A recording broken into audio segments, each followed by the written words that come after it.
In the mountain villages of old Japan, there is a legend called the Yuki-onna, the Snow Woman. Travelers claim she appeared during blizzards, pale as winter light, drifting silently through the snow.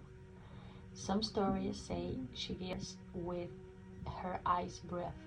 Others say she spared those she pitied, but only once.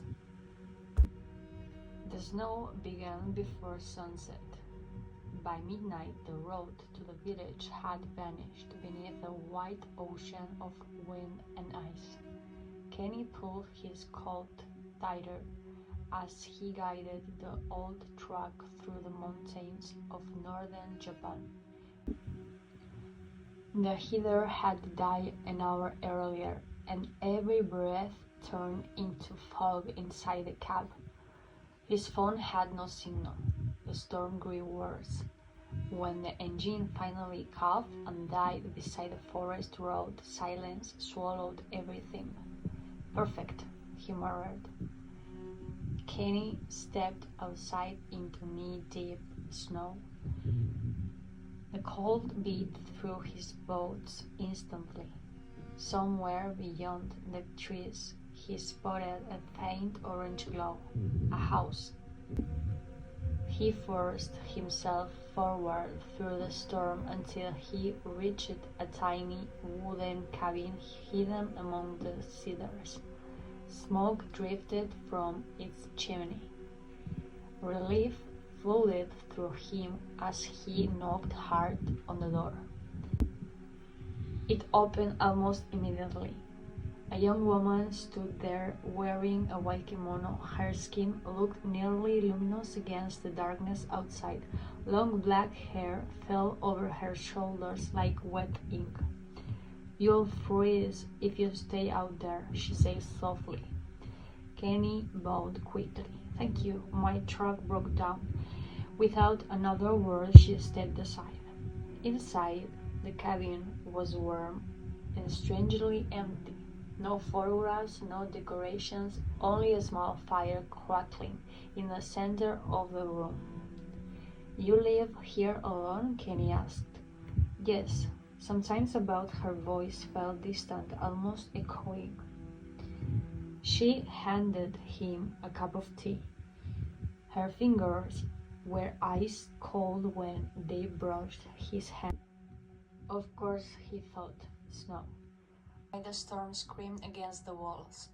Hours passed. Kenny spoke about Tokyo, about his work, about how he hated the city and didn't know why he stayed there.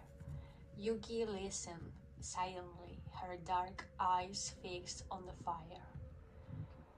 Then she asked, "Are you afraid of spirits?" Kenny laughed nervously. "No, really? You should be." The room suddenly felt colder. The fire shrank low, though nobody had touched it. Kenny noticed something strange then. Yuki cast no shadows in the firelight. His smile faded. "I heard stories," she continued quietly. "Long ago, travelers disappeared in these mountains during storms. Some believe the woman in white wandered the snow." Kenny stared at her. The wind outside stopped completely. An impossible silence filled the cabin. Yuki lifted her eyes toward him, and for the first time he saw something inhuman inside them, pale endless emptiness like frozen lakes beneath moonlight. "My mother told me those stories too," Kenny whispered. "And what did she say?" "That if the Yuki-onna spares your life." He swallowed hard. "You must never betray her kindness." Yuki smiled sadly. "You remember better than most." The temperature dropped so quickly that frost crept across the wooden floorboards. Kenny's breath became visible again. The tea in his cup formed a thin layer of ice. Fear rooted him in place. "You're her?" he said. Yuki did not answer. Instead, she stood and walked toward the door. As she moved, snowflakes drifted from the sleeves of her kimono onto the floor. When I was alive, she said softly, men left me here during a winter storm. They promised they would return before nightfall. Her voice trembled for the first time. They never did. The door slid open by itself. Outside was not the forest road anymore. Kenny saw shadows moving through the snow. Dozens of frozen figures half buried beneath the white earth. Travelers, lost people. Their empty faces stared upward from beneath the ice. I was angry for a very long time, Yuki whispered. The storm returned instantly, roaring like a living creature. Kenny stumbled backward. Please. She looked at him with something almost human again. You came here carrying grief, she said. I can smell it on you. Kenny lowered his eyes. 3 weeks earlier, his younger brother had died alone in Tokyo hospital. Kenny had ignored his final phone call because of work. Since then, guilt followed him like a shadow he could never escape. Yuki stepped closer. Her face was inches from his now, impossibly cold. Humans waste so much time pretending they will always have another chance. Tears burned in Kane's eyes. I know. For a long moment, neither moved. Then Yuki touched his cheek gently. Her hand felt like falling snow. When morning comes, she whispered, leave this mountain, live differently, and never tell anyone you saw me. The world went dark. Kenny woke at sunrise beside his truck. The storm had vanished. Snow-covered mountains glittered beneath a pale blue sky. There was no cabin, no footprints, nothing except a thin layer of frost across his coat. For a moment he wondered if he had dreamed everything. Then he noticed something lying on the passenger seat. A single strand of long black hair dusted with snow that never melted. Nobody in the village walked near Black River after midnight, especially during the 7th lunar month. Li Wei knew the stories, of course. Every child in southern China grew up hearing them. Hungry ghosts wandered freely during Ghost Month. Spirits climbed from rivers, forests, and abandoned roads searching for the living. But Li Wei was 22, practical, and very tired of superstition. So when his grandmother warned him not to whistle near the river, he laughed. They're just tourists, he said. His grandmother grabbed his wrist harder than expected. A ghost only follows those who invite it. 3 nights later, Li Wei was riding his bicycle home after closing the family restaurant. Rain shocked the narrow streets, and the town was silent except for the distant sound of thunder. As he crossed the bridge over Black River, the chain on his bicycle snapped. Seriously? He climbed off, muttering curses under his breath. That was when he heard it, whistling, soft, slow, human. Li Wei froze. The sound came from beneath the bridge. At first he thought someone was hiding there, maybe a drunk fisherman trying to scare people. He leaned over the railing. Hey, The whistling stopped instantly. Below him, the river moved like black oil beneath the rain. A pale face surfaced from the darkness. Li Wei stumbled backward. A woman floated in the water without moving, her long hair spread around her like weeds drifting underwater. Her skin looked gray beneath the moonlight, and she was smiling. Li Wei's heartbeat slammed against his chest. The woman slowly raised one hand and pointed directly at him. Then she disappeared beneath the river. The rain suddenly stopped. Completely. Every sound vanished with it. Li Wei grabbed his broken bicycle and ran the remaining mile home. His grandmother was still awake when he arrived. One look at his face made her expression collapse into fear. "You saw something." Li Wei tried to laugh it off, but his voice shook. "There was a woman in the river." Mother immediately lit incense at the family altar. "Did she speak to you?" "No." "Did you answer her?" "No." Only then did she relax slightly. But before going to bed, she nailed a strip of yellow paper covered in red symbols above his bedroom door. Li Wei barely slept. Around 3 a.m., he awoke to the sound of dripping water. Drip, drip, drip. At first, he thought the rain had leaked through the ceiling. Then he realized the sound was coming from inside his room. A figure stood motionless beside his bed. Water pooled beneath her bare feet. Li Wei couldn't breathe. The woman from the river stared down at him with cloudy white eyes. Her stroked hair hung over her face, twitching slightly as though moving underwater. "You whistled back," she whispered. Her voice sounded wet. "I didn't." The ghost tilted her head slowly. You looked for me." Eyes spread through Li Wei's body.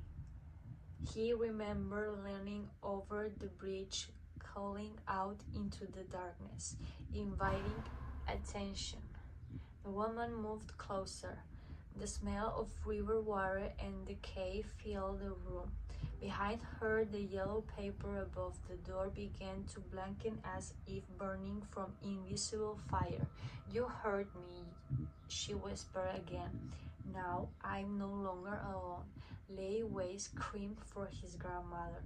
The old woman burst into the room holding burning incense and a small bronze bell. She shouted ancient prayers while ringing it violently. Ghost shrieked, not like human, something deeper, hollow, endless. For one terrible second, Li Wei saw her true face beneath the wet hair. Swollen skin, a broken jaw, river weeds growing from empty eye sockets. Then the room exploded with freezing wind. The candles went out, and she vanished. The next morning, Li Wei's grandmother finally told him the truth. 20 years earlier, a young woman had drowned herself in Black River after her family refused to forgive her for bringing shame upon them. During Ghost Month, villagers claimed her spirit returned, searching for someone who would acknowledge her existence. Ghosts fear being forgotten. His grandmother said quietly, "That is why they cling to the living." Li Wei never crossed the bridge again after dark, but sometimes late at night he still hears whistling outside his apartment window. Soft, patient, ready for him to answer. Ghost, the first animal, disappeared on a Tuesday. Mateo found the chicken coop torn open before sunrise. Feathers covered the mold behind his farmhouse, but there was no blood, no tracks, nothing except a strange smell of damp earth and tobacco. His neighbor, old Ramon, crossed himself immediately. El bombero, he murmured. Mateo rolled his eyes. You blame spirits every time a goat goes missing. Ramon didn't laugh. You're new here, he said quietly. You should leave an offering tonight. Mateo watched the old man walk away through the fields, shaking his head. He had moved from Buenos Aires only 3 months earlier after inheriting his grandfather's property near the forest. The isolation treated him, no traffic, no crowds, just endless trees and silence. Superstitions belong to old people, at least that's what he believed in. That night, the dogs began barking around midnight. Mateo awoke instantly. The barking sounded wrong, frightened, desperate. He grabbed a flashlight and stepped outside. A warm wind moved through the sugar cane fields. Crickets screamed in the darkness. Somewhere beyond the barn, something whistled. A short, low tune. Human. Mateo turned toward the sound. Who's there? The whistling stopped. Then came a laugh. No loud, no threatening, but close. Far, too close. Mateo swept the flashlight across the field. Nothing. Yet the dogs kept whining instead of attacking. One of them crawled beneath the porch, trembling. Another whistle echoed from the tree line, this time directly behind him. Mateo spun around. No one. But now he smelled tobacco smoke drifting through the night air. A sudden rustling came from the cornfield beside the house. Something small moved between the stalks with impossible speed. Mateo aimed the flashlight again. For half a second he saw it. A short figure with dark skin, tangled hair, and eyes reflecting pale yellow in the beam. Then it vanished. The fields fell silent instantly.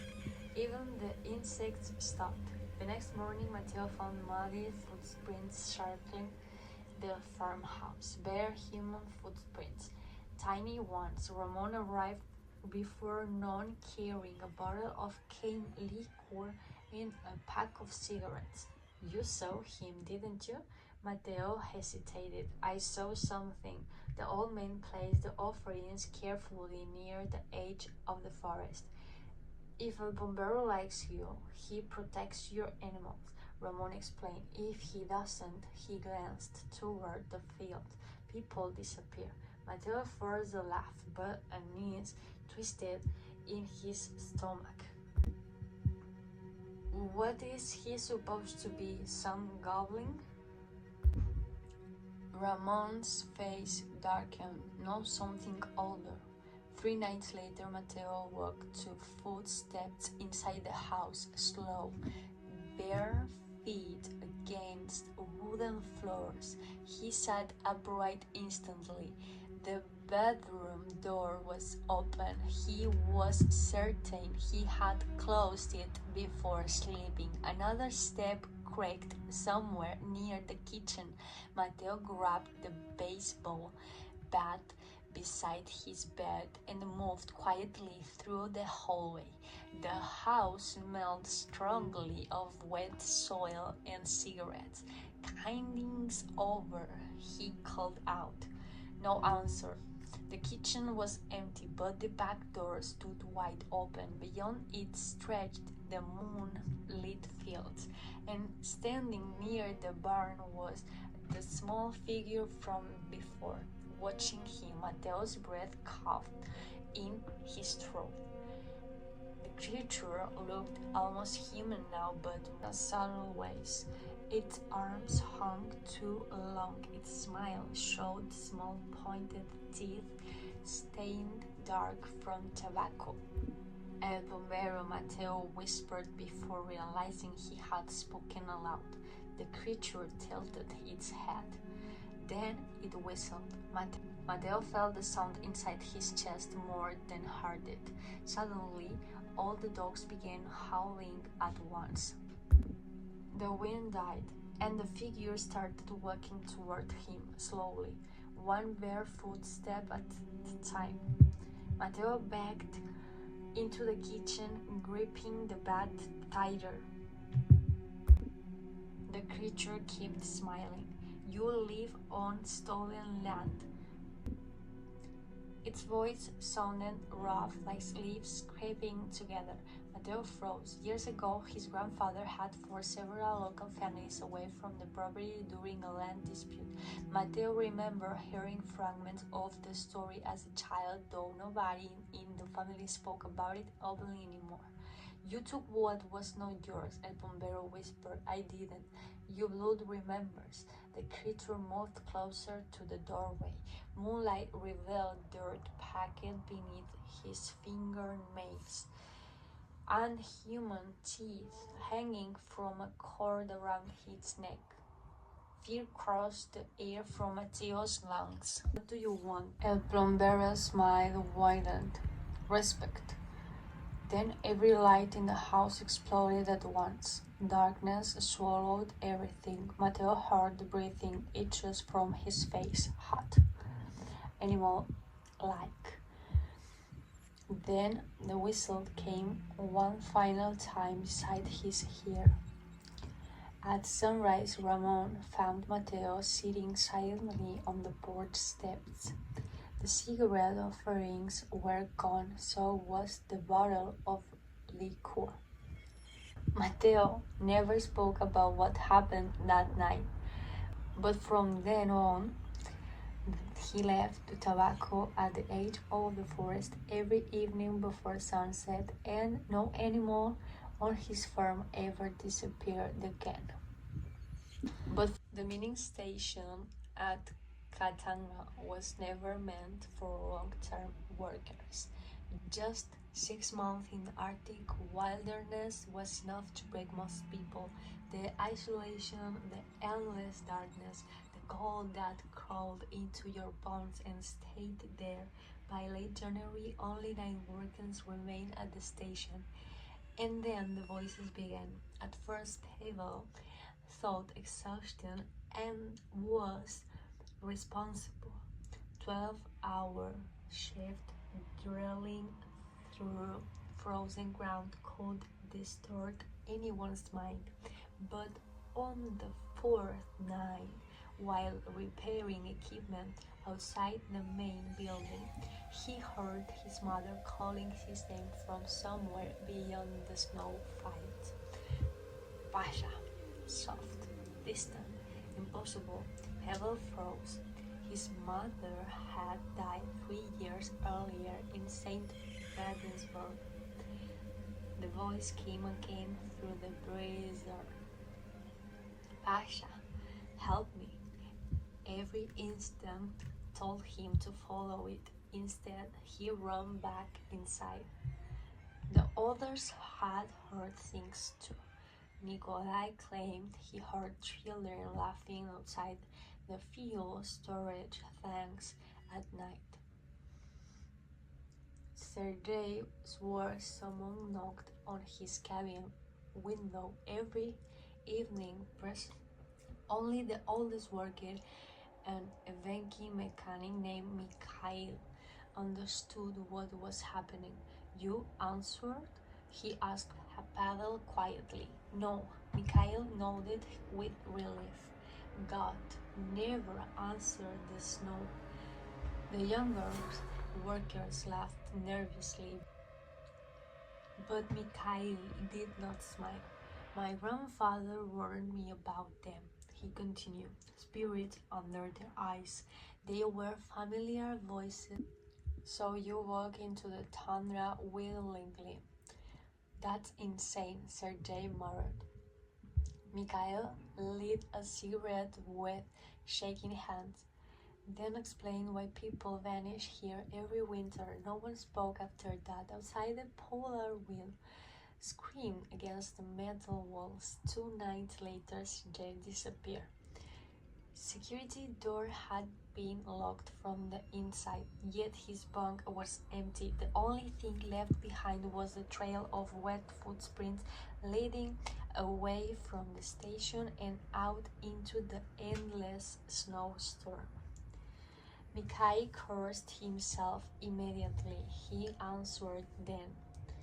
The station managed contract emergency services, but helicopters could not fly in the weather. Visibility was nearly zero. So they waited and listened. Around midnight, the radio cracked suddenly. Static flooded the room. Then came Sergei's voice. "Help me." Pavel's blood turned cold. The transmissions sounded wrong somehow, stretched, distorted, as though spoken underwater. "I'm outside." Mikhail lunged forward and switched the radio off instantly. "No one opens the door," he snapped. "But what if he's alive?" one worker protested. Mikhail stared at him. If that were Sergei, he would use the emergency code. Silence. Then came knocking from outside. 3 slow knocks against the station door. Everyone froze. Another knock. Then Sergei spoke again. "It's cold." One of the younger workers began crying quietly. Pavel looked toward the security monitor aimed at the entrance. At first, the screen showed only snow.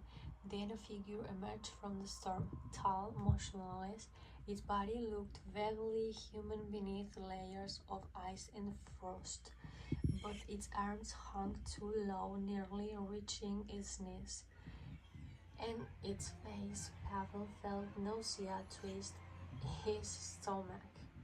The thing outside was Sergei's face, like a poorly fitted mask. Its mouth stretched far too wide, smiling. "Open the door," it whispered through the radio. The voice no longer sounded human. The generator failed an hour later. Darkness swallowed the station. Emergency lights flickered weakly red across the hallways, while temperatures dropped rapidly inside. Pavel helped Mikhail recap system in the lower maintenance tunnels beneath the station. That was when they heard footsteps overhead, slow, dragging. But everyone else was gathered in the main control room. Mikhail's face turned pale. There, inside, a whisper drifted through the darkness. "Pasha." Pavel spun around. The voice came from the tunnel ahead. His mother's voice, warm, gentle, exactly as he remembered it. "You left me alone." Tears burned unexpectedly in his eyes. For one terrible second he wanted to follow it. Mikhail grabbed his shoulders violently. "Don't listen." The emergency light flickered, and for an instant Pavel saw shapes moving in the darkness beyond the tunnel. Human silhouettes trapped beneath transparent ice, dozens of them, their mouths open silently as though screaming. Then the light died completely. Something moved rapidly toward them through the dark. Not walking, crawling. Pavel heard claws scraping metal. Mikhail shoved him backward. "Run!" They sprinted through the tunnels while whispers chased them for every direction. No one voice, hundreds all speaking at once, some crying, some laughing, some begging for help. By sunrise, the storm had finally ended. Rescue teams arrived that afternoon. They found the station abandoned. 6 workers were missing. No bodies were ever recovered. Only Pavel survived. Years later, he still refused to speak publicly about what happened at Katanga. But according to the doctors who treated him afterward, he repeated the same sentence constantly during the first week. They know your voice before they take you.